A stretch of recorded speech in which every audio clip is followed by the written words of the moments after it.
السلام علیکم ناظرین، سلامتی ہو آپ پر جہاں بھی آپ ہوں۔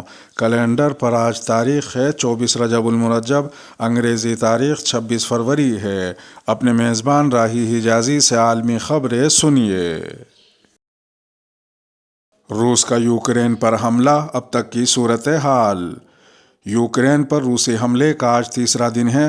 اپنے گھروں کے تہہ خانوں اور حکومتی شیلٹروں میں موجود بہت سے لوگوں کے لیے یہ ایک لمبی رات ہوگی، جس کے دوران وہ مسلسل سائرنوں کی آوازیں سنتے رہے۔ رات بھر یوکرین کی راجدھانی کیف سے شدید فائرنگ اور دھماکوں کی اطلاعات ملتی رہیں۔ یوکرینی فوج نے فیس بک پوسٹ میں دعویٰ کیا ہے کہ وہ روسی حملوں کو پسپا کرنے کی کوشش کر رہے ہیں، اور کیف میں ان کے ایک یونٹ نے شہر کے راستے پر روسی افواج کو پیچھے دھکیل دیا ہے۔ آج صبح یوکرین کی مسلح افواج نے ایک اور فیس بک پوسٹ میں دعویٰ کیا کہ شہر کے ایک حصے میں شدید لڑائی جاری ہے۔ اسی پوسٹ میں مزید کہا گیا کہ اب دارالحکومت کی سڑکوں پر بھی لڑائی شروع ہو گئی ہے۔ اس سے قبل یوکرین کے صدر ولادیمیر زیلنسکی نے متنبع کیا تھا کہ روس آئندہ چند گھنٹوں میں دارالحکومت کیف پر حملہ آور ہوگا۔ کیف انڈیپینڈنٹ کے مطابق دارالحکومت میں 50 سے زائد دھماکوں اور مشین گن سے ہونے والی شدید فائرنگ کی اطلاع ملی ہے۔ تاہم یوکرین کی قومی سلامتی اور دفاعی کونسل کے سیکریٹری کا کہنا ہے کہ کیف میں صورتحال فوج کے کنٹرول میں ہے اور ہم تمام دستیاب وسائل کا استعمال کرتے ہوئے روسیوں کو روکنے کی کوشش کر رہے ہیں۔ ادھر دوسری جانب امریکی انتظامیہ نے یوکرین کی مدد کے لیے کانگریس سے $6.4 بلین کی امداد مانگی ہے۔ اقوام متحدہ کی امدادی ایجنسیوں کا کہنا ہے کہ تقریباً 50 لاکھ یوکرینی باشندے ارد گرد کے ممالک میں پناہ لینے کی کوشش کر سکتے ہیں۔ بحیرہ اسود سے یوکرین پر میزائل حملوں کی اطلاعات ہیں۔ کشیدگی بڑھتی جا رہی ہے اور کئی علاقوں میں فضائی حملوں کی بھی اطلاع دی جا رہی ہے۔ امریکی میڈیا کے مطابق یوکرین کے صدر ولادیمیر زیلنسکی نے یوکرین سے انخلاء میں مدد کے لیے واشنگٹن کی پیشکش کو ٹھکرا دیا ہے۔ ایسوسی ایٹڈ پریس نے ایک سینئر انٹیلیجنس اہلکار کا حوالہ دیتے ہوئے رپورٹ کیا ہے کہ ولادیمیر زیلنسکی کا کہنا ہے کہ یہاں لڑائی ہو رہی ہے، مجھے اسلحے کی ضرورت ہے، نکلنے کے لیے فلائٹ کی نہیں۔ واشنگٹن پوسٹ نے امریکی اور یوکرینی حکام کا بھی حوالہ دیا تھا، جن کا کہنا تھا کہ امریکی حکومت ولادیمیر زیلنسکی کی مدد کے لیے تیار ہے۔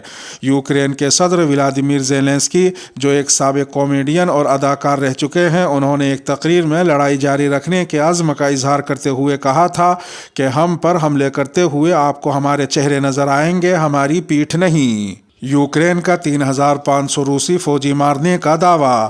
یوکرینی فوج نے روسی فوج کو پہنچائے جانے والے نقصانات کے متعلق چند دعوے کیے ہیں۔ مسلح افواج کے فیس بک پیج پر ایک پوسٹ کے مطابق انہوں نے دعویٰ کیا ہے کہ اب تک 3500 سے زائد روسی فوجی ہلاک اور 200 کے قریب قیدی بنا لیے گئے ہیں۔ ان کا مزید کہنا ہے کہ روس اب تک 14 طیارے، 8 ہیلی کاپٹر اور 102 ٹینک بھی گنوا چکا ہے۔ BBC ان میں سے کسی بھی دعوے کی آزادانہ طور پر تصدیق نہیں کر سکا۔ دوسری جانب روس نے ابھی تک کسی جانی نقصان کا اعتراف نہیں کیا ہے۔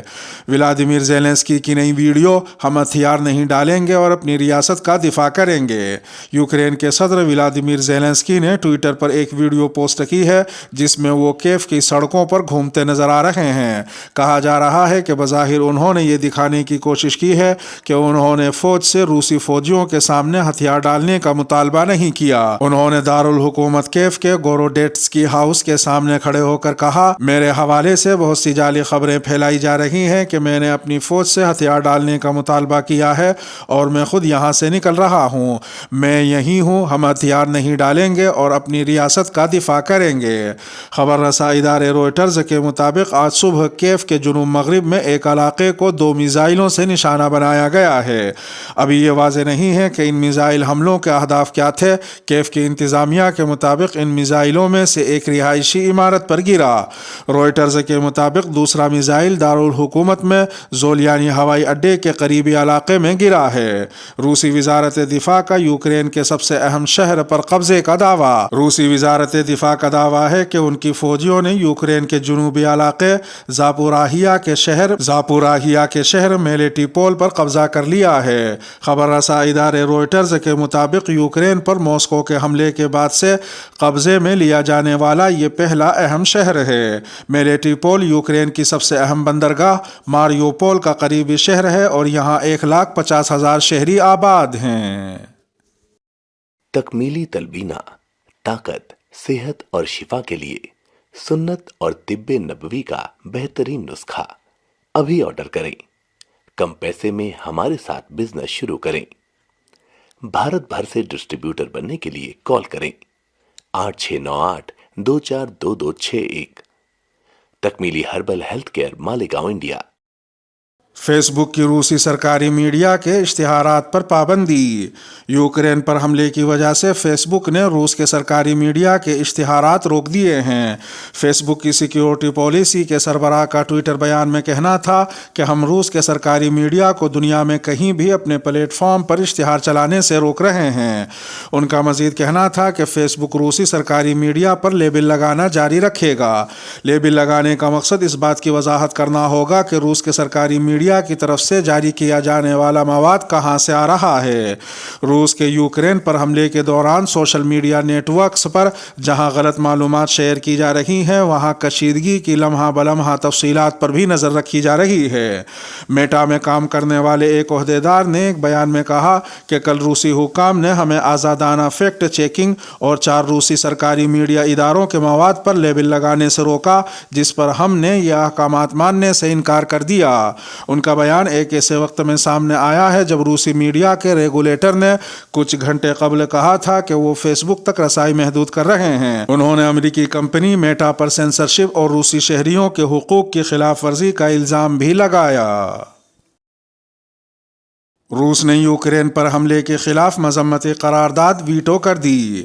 روس نے یوکرین میں جارحیت کے خلاف اقوام متحدہ کی سیکیورٹی کونسل میں پیش ہونے والی مذمتی قرارداد ویٹو کر دی ہے۔ یہ قرارداد امریکہ اور البانیہ کی جانب سے ڈرافٹ کی گئی تھی، جس کے حق میں سیکیورٹی کونسل کے 15 میں سے 11 اراکین نے ووٹ دیے۔ بھارت، چین اور متحدہ عرب امارات نے ووٹنگ میں حصہ نہیں لیا، جبکہ روس نے بطور مستقل رکن قرارداد ویٹو کر دی۔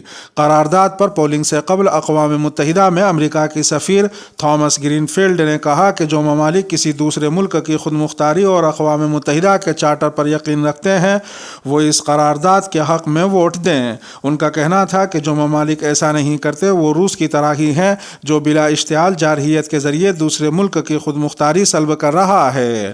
ادھر دوسری جانب امریکہ نے اعلان کیا ہے کہ روس کے یوکرین پر حملے کے پیش نظر وہ روسی صدر ولادیمیر پوتین اور وزیر خارجہ سرگئی لاروف کے اثاثے منجمد کر دے گا۔ یورپی یونین اور برطانیہ نے بھی روسی قیادت کے خلاف اسی نوعیت کے اقدامات کا اعلان کیا ہے۔ جمعے کو امریکی محکمہ خزانہ کا یہ فیصلہ برسلز میں یورپی وزراء خارجہ کے اس اعلان کے بعد سامنے آیا ہے جس میں یونین نے روسی قیادت کی جائیدادیں اور بینک اکاؤنٹس منجمد کرنے پر اتفاق کیا تھا۔ برطانوی وزیر خارجہ لیز ٹریس نے بھی جمعے کو ایک ٹویٹ میں اعلان کیا تھا کہ وہ روس کو اس وقت تک معاشی تکلیف پہنچاتے رہیں گے جب تک یوکرین کی خود مختاری بحال نہیں ہو جاتی۔ روسی وزارت خارجہ کی ترجمان ماریا زاخارووا نے امریکہ اور یورپی یونین کے ان اقدامات پر رد عمل دیتے ہوئے کہا کہ یہ اقدامات ان ممالک کی خارجہ پالیسی کی کمزوری کے عکاس ہیں۔ اس کے ساتھ ہی خبروں کا اختتام ہوا۔ ویڈیو کو آخر تک ملاحظہ فرمانے پر شکریہ۔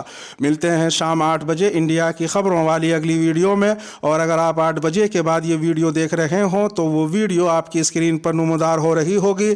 تھم نیل پر ٹچ کر آج کی انڈیا کی خبریں بھی سن سکتے ہیں۔ اپنے میزبان راہی حجازی کو اب دیجیے اجازت۔ سلامتی ہو آپ پر جہاں بھی آپ ہوں۔